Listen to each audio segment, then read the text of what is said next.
Well, not many things, Janusz, have gone Manchester City's way of late, but today went their way. And that is big to say because it was a game against Newcastle. And we know that Newcastle definitely love a big scalp as they're trying to be known as one of the big dogs themselves when it comes to Premier League football. But today, Newcastle just didn't show up. A very commanding 4-0 win for Manchester City. And even though we saw names like Erling Haaland and Phil Foden on the pitch, the name that we are talking about, that we're going to get straight into, Omar Marmoush, I mean, the new signing for Manchester City, fresh from the Bundesliga.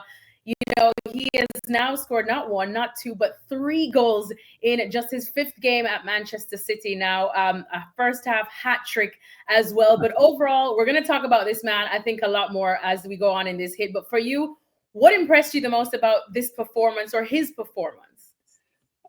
So many positives. Just quickly, as far as Marmoush, this is the beginning of a beautiful friendship. Remember that movie? I suppose we knew that, right? There was quality there, 15 goals and 9 assists in Bundesliga, and he just left there. So he found himself here. It takes a little bit of time, but it was impressive.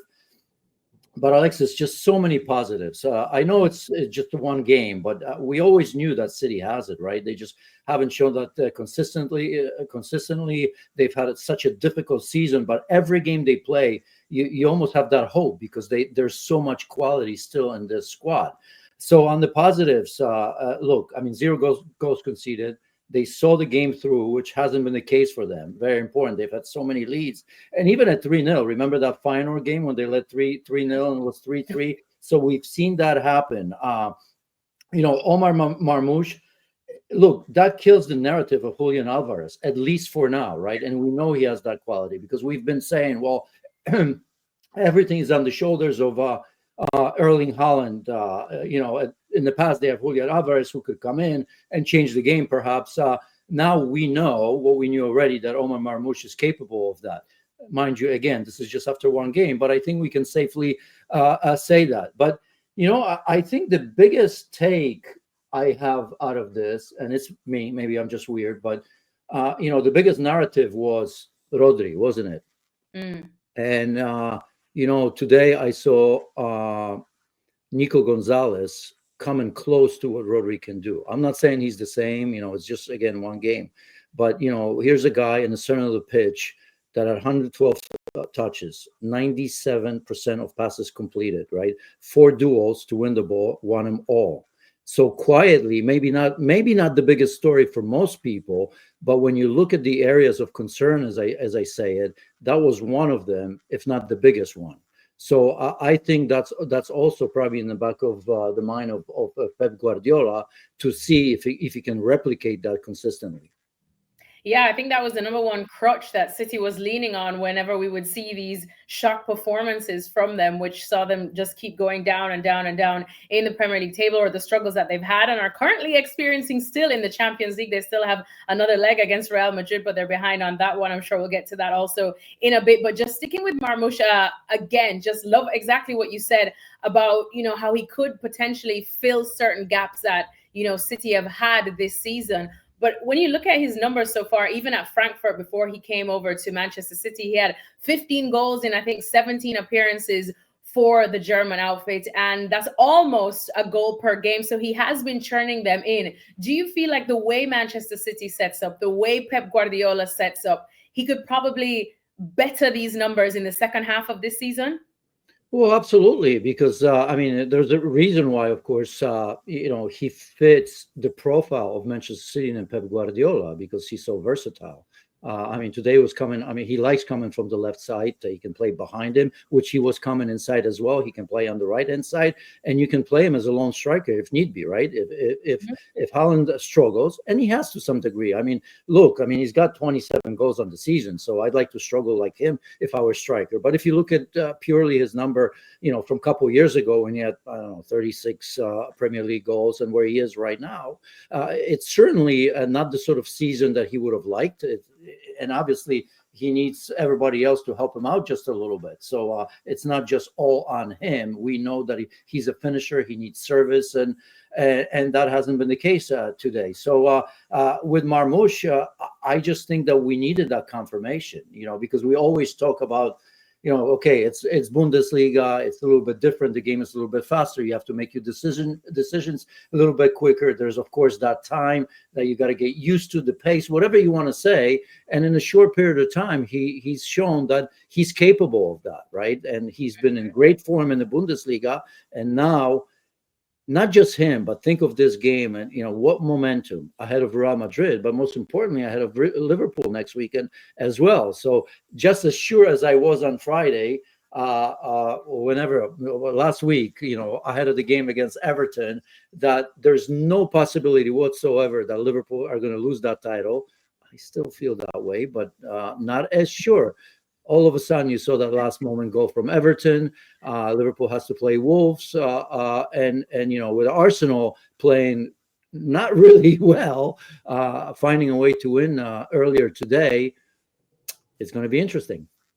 Well, with that said, though, just final one, I suppose, on Marmoush. I mean, because today is his day, let's be honest. Just with what you said, of course, against Manchester City going up against Real Madrid in a do or die situation in the Champions League. They do have Liverpool as well coming up. They still want to save some space in the rest of this Premier League season. I don't think they're just happy with a top 4 finish here. I'm sure they'll at least take maybe a runners-up position, Janusz, and of course we can compare it with how Arsenal have been going too. But for Marmoush, just how big a part do you feel now that he has to play? How soon is it till he is considered as one of Pep Guardiola's MVPs pretty much? Well, I don't know if MVPs, but today he just confirmed what I think everyone was waiting for and understood. He's going to be starting. He's going to be a starting player for most of the games, right? And I mean, yes, there's a cup competition, but top 4 is the number 1 target. And yes, in the end, there may be a push on Arsenal from Manchester City. I never had any doubts about Manchester City finishing top 4. As we know it, it may be top 5 in the Champions League next year anyway. But you don't want to take any chances with that. So I think you look at Marmoush, and let's be honest here. I mean, even if this win, regardless of what happens, I mean, this is Manchester City building for next season already. Pep Guardiola pretty much said it as much. The implications have been there. I think he recognizes where his team is. This, by the way, I think there's still going to be ups and downs. One result doesn't make the rest of the season for Manchester City, and they're going to struggle. But I mean, just a little bit of a redemption for Ederson today, right, from the Real Madrid game. But again, makeshift back 4, which is not easy. That's why that clean sheet is going to go a long way, because before the game we knew that Akanji was going to be out.